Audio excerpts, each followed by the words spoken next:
গণমানুষের নেতা জননেতা জাভেদ মাসুদ মিল্টনের জন্য। যেহেতু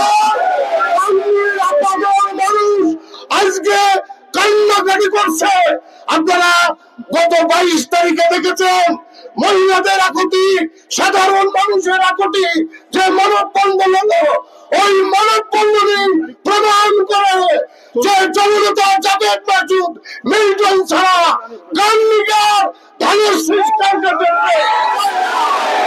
ইনশাআল্লাহ আমাদের বিএনপির চেয়ারপারসন, ভারপ্রাপ্ত চেয়ারপারসন জননেতা জনাব তারেক রহমান তার জরিপ নিরপেক্ষ জরিপ টিম পাঠিয়ে এতদিন আমার মনে হয় তিনি নিশ্চিত হয়ে গেছেন এই সিট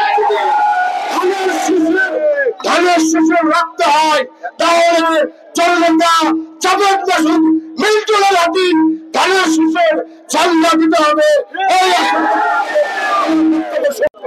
সংগ্রামী সাথী বন্ধুরা, আমরা বিগত 3 তারিখ থেকে অদ্যাবধি আমরা আন্দোলন চালিয়ে আসছি অপ্রত্যাশিত মনোনয়নের বিরুদ্ধে। বন্ধুরা আমার, আমরা মনে করি গান্ধীর মাটির মানুষের নেতা জাভেদ মাসুদ মিল্টন, যে ব্যক্তিটি গরিব দুঃখী মানুষের বন্ধু, অসময়ে মানুষের সাথী, দুঃখী মানুষের সাথী, গান্ধীর মানুষকে এই 17টি বছর যে ব্যক্তিটি বট গাছের ছায়া দিয়ে রেখেছিল, সেই ব্যক্তিটির মনোনয়ন গান্ধীর জনতা চায়।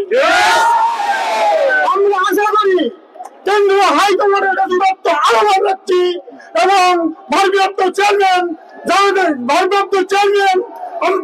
চেয়ারম্যানের কাছে আমরা আবেদন রাখছি, আপনি দেখেন গান্ধীর মানুষ কোথায় আর ধানের শীষ কোথায়।